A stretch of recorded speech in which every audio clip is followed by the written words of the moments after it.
शिवाय।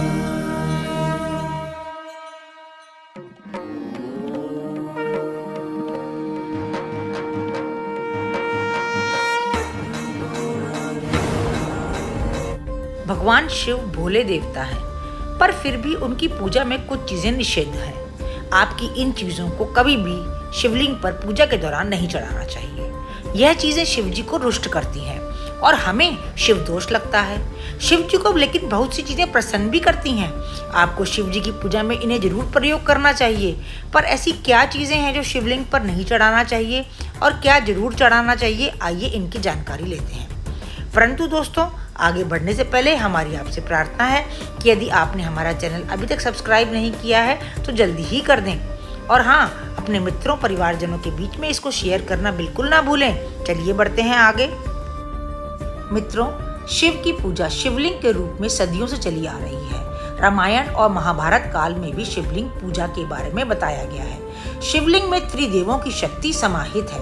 मूल में ब्रह्मा जी, मध्य में विष्णु और ऊपर भगवान शंकर, जलाधारी के रूप में शक्ति। अतः शिवलिंग की पूजा से आप सभी देवी देवताओं की कृपा के पात्र बनते हैं। कहते हैं जब ये संपूर्ण जगत नष्ट होगा तो यह शिवलिंग में समा जाएगा और फिर इसी शिवलिंग से नए संसार की उत्पत्ति होगी। मित्रों, धार्मिक ग्रंथों में और शिव महापुराण में भी कुछ ऐसी चीजों को बताया गया है जिनको शिव की पूजा, शिवलिंग की पूजा करते समय उपयोग में नहीं लाना चाहिए। जैसे केतकी के फूल। केतकी के फूल भगवान शिव को कभी भी नहीं चढ़ाने चाहिए। यह फल देने की जगह दोष दे देता है। भगवान शिव ने केतकी के फूलों को श्राप भी दिया है कि कोई भी भक्त उन्हें यह शिवलिंग पर अर्पित नहीं करेगा। दूसरा है, भगवान शिव की पूजा में कभी भी शंख को काम में नहीं लेना चाहिए।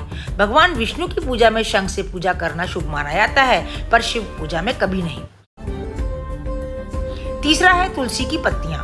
तुलसी जी को लक्ष्मी तुल्य माना गया है और कृष्ण और विष्णु भगवान की पूजा में इसे जरूर काम में लिया जाता है। पर ध्यान रखें, तुलसी जी की पत्तियां कभी भी शिव जी और गणेश जी की पूजा में नहीं प्रयोग करी जाती, क्योंकि शिव ने तुलसी के दानवपति शंखचूड़ की हत्या करी थी। इसीलिए तुलसी माँ ने शिव से नाराज होकर के उन्हें अपनी पूजा में शामिल नहीं किया। चौथा है हल्दी। भगवान शिव की पूजा में कभी भी हल्दी का प्रयोग नहीं करा जाता। हल्दी सौंदर्य का प्रतीक है और हमारे शिव तो भस्म रमाने वाले महादेव हैं। इसी कड़ी में अगला नाम आता है सिंदूर। सिंदूर पत्नियां अपने पति के लंबी उम्र के लिए अपनी मांग में लगाती हैं। यह स्त्रियों के श्रृंगार में शामिल है, अतः इसे भी शिवलिंग पर नहीं चढ़ाना चाहिए। महिलाएं इसे मां पार्वती की मूर्ति पर तो लगा सकती हैं। इसके अतिरिक्त घर में जो शिवलिंग हो उसका आकार एक अंगूठे से बड़ा नहीं होना चाहिए। घर के मंदिर में एक से ज्यादा शिवलिंग भी नहीं होना चाहिए। शिवलिंग को हमेशा शुद्ध रखें। एक पात्र में शुद्ध जल भरें और फिर शिवलिंग को उस पर रखें। पात्र का जल कभी सूखने न दें। जब भी अभिषेक करें, दूध और जल से अभिषेक करें। जिस पात्र में शिवलिंग को आपने रखा है उसे रोज मिट्टी से मांजें और फिर शुद्ध जल से धोएं। शिवलिंग की जलाधारी का भी ध्यान रखें। शिव की जलाधारी की दिशा हमेशा उत्तर की तरफ होनी चाहिए। यदि शिवलिंग धातु का है तो ध्यान रखें उसी धातु का नाग भी शिवलिंग पर लिपटा हुआ होना चाहिए। इसके अतिरिक्त घर के मंदिर में शिवलिंग को अकेले न रखें। उनके पास मां पार्वती की फोटो या मूर्ति स्थापित करें। श्री गणेश भी करीब रखें तो यह बहुत ही शुभदायी होता है। इस शिवलिंग के द्वारा सोमवार को शिव की पूजा विशेष रूप से करनी चाहिए।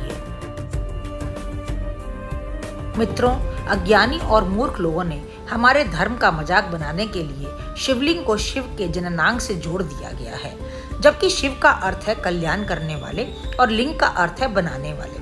अतः शिवलिंग पूजा में हम हमारे संपूर्ण जगत के निर्माता सर्वशक्तिमान शिव की पूजा करते हैं। शिवलिंग भगवान शिव के निराकार रूप की महिमा को बताता है। तो मित्रों, शिव से जुड़े और शिवलिंग से जुड़े इन तथ्यों को जानने के बाद में आपको यह व्लॉग कैसा लगा मुझे कमेंट बॉक्स में कमेंट करके जरूर बताइएगा। और हाँ मित्रों, इसको अपने परिवारजनों के साथ में शेयर करना बिल्कुल मत भूलिएगा। सावन का महीना चल रहा है, आप भी जाकर के शिव की महिमा गुणगान करिए और शिव की कृपा के पात्र बनिए। तो हम मिलते हैं अगले व्लॉग में, तब तक के लिए राम राम।